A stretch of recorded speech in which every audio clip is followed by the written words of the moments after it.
ibig sabihin ng mayaman? Ano ba yon? Mayaman ako pag wala akong utang and nabibili ko yung gusto ko. And that doesn't mean super branded o bahay at lupa. Yung gusto, makakakain ako sa kung saan ako gusto kumain. Pagkatapos, okay naman yung kotse ko, maandar pa rin. Di ba? Pag-aari ko na yung aking bahay. Yes. Para sa akin, yon ang kayamanan. O Ako rin, ikaw, ano? I agree. Debt-free, tapos gusto ko, masasabi ko nung mayaman na ako, living off interest na ako. Wow. Parang may passive income na ako. Yeah. Yung Ay, pera interest kong nasa bangko, yung interest na kinikita nun, sapat na yun sa mga kailangan ko buwan-buwan. Wow. Na hindi ko na Tax pa. kailangan magtrabaho. Ang laki Kaya nga, nun. di ba? Kaya nga, yun ang sa akin ng mayaman. So hanggat hindi ko pa yan na-achieve, kakayod muna ako. Ayun! Kasi to live off the interest, Interest, I think you have to have at malaki. least 100 million Milyon. pesos Oh in my the bank. God, Patty. No, but it Meron ka na depends nun? on your needs, Rene. Kung simple lang, kasi I'm assuming by that time, dapat na simplihan na rin yung buhay ko. Dapat yung mga anak ko, they can stand on their own. Yung ako na lang yung sinusustento ko. So just for food, di ba? Sagot ko yung mga kuryente, yung mga ganyan. Kasi yung bahay ko sa akin na. Yung kotse ko sa akin na rin. Correct. So, mas maliit na lang ang kailangan ko. So, I don't need hundreds of millions. Siguro, sabihin na natin, ideally, siguro mga 20-30 million. Wow. Pwede na siguro. Wow Pwede na. naman! Kasiyan ko, yung wala na akong nginig sa binibili ko. Di ba dati pag nabumili ka parang, Na-excite ka. alam mo may sinakripisyo kang iba? Yeah. Yung may binili ka nga, pero alam mo may nagsakripisyo ng pag-aaral. Alam mo Yung yun? habang hawak mo yung ano, Oo. alam ko yung feeling na yun, yung parang habang hawak mo yung bag, parang hindi ka makahinga.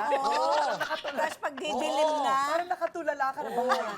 Kailangan ipaliwanag ko sa mga magulang mo na mga kailangan ko to, pinaghirapan ko to. Yun. Ngayon, mayaman na ako. Tapos yung mga bills ko, nababayaran ko na. Tapos, nakakapag-business class ako. Ay, Ang dami kumukonta sa business class. Ang yaman mo naman pag business class. Tinatry ko. Kasi, libre yung pero ikaw nagbayad. kasi ang sarap bumaba. Ikaw nagbayad. Oo naman, ang sarap bumaba sa isang country na galing sa business class. Oh. Ano ka, fresh ka. Oh, Fresh yeah. ka. Oo, try it. Try it Try to it. enjoy it. Ganon? Oo, ikaw naman. Ako, syempre, masasabi kong mayaman ako kapag yung nakuha kong afam, mayaman. Charot! Why Landi mo talaga. Panay Boracay mo. On brand, di ba? On brand. Hindi, syempre masasabi kong mayaman na talaga ako kapag yung oras ko, hawak ko na. Yung nasusunod ko na yung oras, marami na akong free time. Yung hindi na ako sumusunod sa oras ng iba. Nagtrabaho. I think true riches means you have the luxury of time. Ay, ang ganda. Slow mornings. Slow morning. Slow mornings. So, hindi ka pagising mo, parang kang... aligaga. Oo. Aligaga. Ikaw, Rupa. Actually, lahat yan, ako yan. Wow! Oo. Tapos may mana pa. Ay, may mana ka. Kaya yun Ay, ang generational maganda. wealth. Kaya walang utang. Tapos Yes, debt-free. sinuwerte talaga. Pero nagtatrabaho pa rin ako. Why not? Siyempre gusto ko laging, hindi ako mukhang pera. Naswinuwerte lang. Talaga ba? Pautang.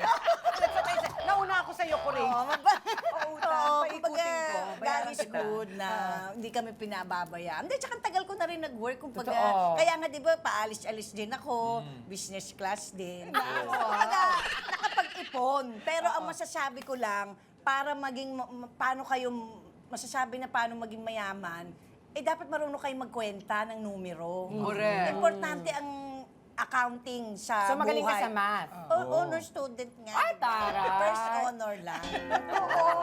Natatakot ako sa mga pinagsasabihan dito, baka sabihin, kasi di ba, ito lang nakaraan, hanggang ngayon, hindi pa tayo nakaka-get over, lalo na yung mga netizens and pero TikTokers. siyempre dapat Mga tayo. di ba, mga yumaman, pero apparently, di umano.